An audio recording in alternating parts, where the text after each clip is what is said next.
you really see Rome in just one day? The short answer, yes, if you plan it right.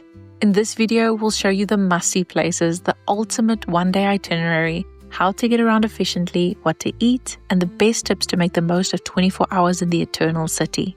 Whether you're exploring Rome as part of a road trip through Italy or visiting from a cruise stop like we did, this guide has everything you need to make that one day count. Before we start, we created a free Rome travel guide with the top sites, links to buy tickets, where to eat the best pizza and pasta, how to get around, easy day trips if you're staying longer than a day, and so much more. That way you can have everything we talk about in this video and more all in one place. The link to download is in the description.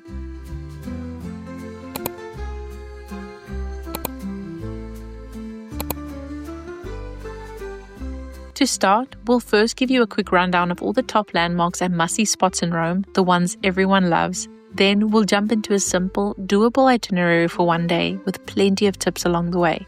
That way, you can mix and match what you want to see and make it your own. Probably the most iconic landmark in Rome, the Colosseum was built around 70 AD and could hold up to 50,000 spectators. It was used for gladiator battles, animal hunts, and large public spectacles during the height of the Roman Empire. Today, you can visit the arena floor, explore the underground tunnels where gladiators used to wait, or admire it from the outside if you're short on time. It's open daily, usually from 9 a.m. until just before sunset, depending on the season. Tip: book skip the line or early entry tickets only. Queues can get long, especially in the high season. Right next to the Colosseum is the Roman Forum and Palatine Hill, and it's where the ancient Romans' political, social, and religious life took place. You can walk among the ruins of temples, basilicas, and victory arches that once formed the center of the empire. Palatine Hill is also considered the birthplace of Rome and offers great panoramic views over the Forum. Entry is included in the same ticket as the Colosseum, and visiting both usually takes around 2 hours. One of the most famous fountains in the world, the Trevi Fountain, was completed in the 18th century and is fed by one of Rome's oldest aqueducts.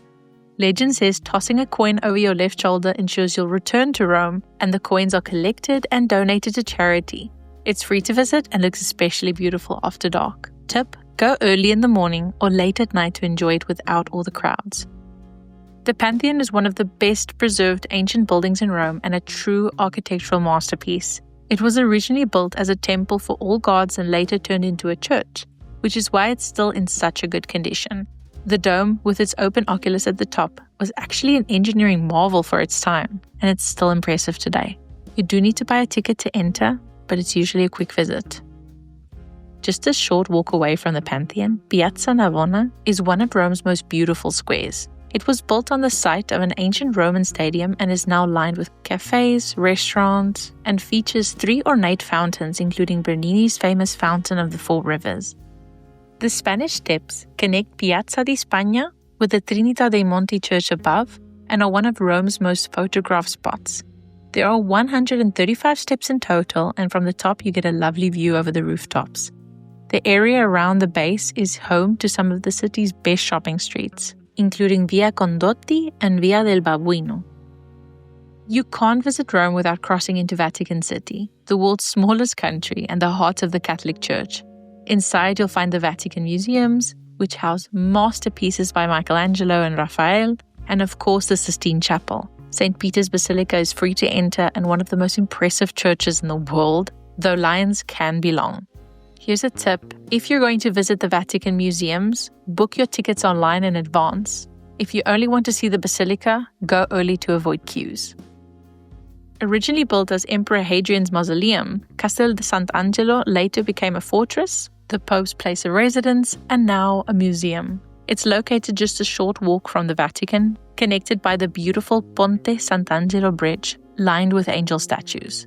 Inside, you can explore centuries of history and climb to the terrace for one of the best panoramic views in Rome. Okay, next, here is the itinerary that we recommend you follow. In the morning, start your day by stopping by one of Rome's many classic coffee bars or specialty coffee shops, as Italy is well known for having amazing coffee. After a quick breakfast, we suggest visiting the Trevi Fountain, then making your way to the Spanish Steps and Piazza Navona. These spots are all super close to each other, so you can easily walk from one to the other. During the midday, walk 30 minutes or take bus 87 and head over to the Colosseum for an inside visit. It's definitely worth going inside to get the full experience of ancient Rome. You could also visit the Roman Forum instead if that calls you more. You can just take bus 87 to the Colosseum and walk a couple of minutes. This way you'll be able to see the Colosseum just from the outside and visit the Roman Forum on the inside. If you do visit the Forum from the inside, try not to miss the replica of the famous Luca Capitolina, a bronze statue of a she-wolf nursing the mythical founders of the city, Romulus and Remus. For lunch, once you've visited one or the other, it's time for a nice meal. There are plenty of local spots to get delicious pizza or pasta dishes. We've listed our favorites later on in the video. We highly recommend choosing lunch as your main meal. It's a nice break from all the exploring, plus you get the feel of the local traditions, since lunch is the Italians' main meal. After lunch, head to the Vatican. We tell you how to get there in a minute. You cannot leave Rome without visiting the Vatican. Plus, you'll get to cross another country in Europe off your list. First, admire the exterior of St. Peter's Basilica and the square. Then, go inside the Sistine Chapel to enjoy Michelangelo's masterpieces, the ceiling fresco and the Last Judgment, both from the 16th century. In the evening, to wrap up the day, keep dinner simple. Instead of a full sit-down meal, which you can do of course if you'd like, just grab some pizza and enjoy a drink at a rooftop bar. Some tips. 1. Keep it simple, focus on a couple of key sites inside and enjoy the rest from the outside. Unfortunately, it is impossible to see everything that Rome has to offer in one day. 2. Have a quick breakfast, then your main meal at lunch, and keep dinner light and easy. If you sit down for every meal, it takes up a lot of your time. And 3, plan your route to minimize walking time and use public transport when you can. Here are the different ways you can get around Rome. Rome is surprisingly walkable, especially in the historic center, but to make the most of your day, it's good to mix walking with public transport. You have the metro. Rome has 3 metro lines, A, B, and C. A single ticket costs $150 and is valid for 100 minutes across metro, buses, and trams. If you're doing a lot in one day, get a 24-hour pass for €7. There are also buses and trams. They're useful for short hops between major sites. You can pay using contactless card or buy tickets at metro stations and newsstands. And to get from the Vatican to the city center, you can walk about 40 minutes from the Trevi Fountain if you'd like, or you can take Metro Line A to Ottaviano San Pietro station. Okay, here are our top restaurant recommendations. For a quick bite between sightseeing, Rome has plenty of great local spots that don't take much time but still give you a taste of authentic Italian food. Near the Colosseum, Trieste Pizza is a simple and affordable option, perfect if you just want to grab a slice and keep exploring.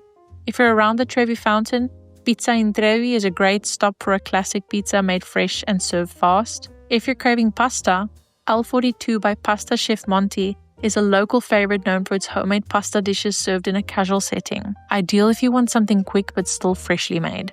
We also suggest going to Rione the 14th Bistro that offers modern versions of traditional Roman dishes in a cozy, friendly space. And if you have time for a sit-down meal, Ristorante La Tavernacchia da Bruno is a family-run restaurant full of local flavor known for its warm service and authentic home-style cooking. If you have time before heading back, Rome is just as beautiful, if not more, after dark. The Colosseum looks incredible at night when it's all lit up, and you can often join an evening tour if you want to see it from the inside without the crowds. From there, take a walk over to the Trevi Fountain. The lights reflecting on the water make it feel even more special than during the day. For a relaxing end to the evening, you could have an aperitivo with a view. Rooftop bars like Terrazza Borromini or the one at Hotel Minerva overlook the city's skyline and give you a beautiful spot to unwind with a drink. Or if you want something more local, head across the river to Trastevere. It's one of Rome's most charming neighborhoods, full of narrow streets, lively restaurants, and casual bars that stay open late. Okay, here are a few final tips to make your day in Rome even easier. First, wear comfortable shoes. The city's cobblestone streets can be tough on your feet, and sandals are best avoided, especially if you're walking a lot in just one day. 2, before you go, download Google Maps offline so you can still find your way around even if you do Signal. To avoid this problem, we also recommend getting an eSIM. We've linked the one that we use and love in the description. It's also a good idea to keep a few small coins for restrooms, cafes, or small markets. Most places accept cards, but smaller purchases sometimes require cash. If you do pay by card, Revolut is a great option since it offers fair exchange rates and no hidden fees. We have a full video about all the must-have apps for traveling in Europe, including which eSIM app to use and why Revolut is one you shouldn't skip. So definitely check it out after this. And as with any major city in Europe, stay aware of your belongings, especially in crowded areas around popular attractions like the Colosseum, Trevi Fountain, and the metro. Rome is safe overall, but pickpocketing can happen when you're distracted or taking photos. If you found this video helpful, make sure to like, subscribe, and check out our Italy playlist for more travel guides in the Dolomites and Lake Garda. Safe travels!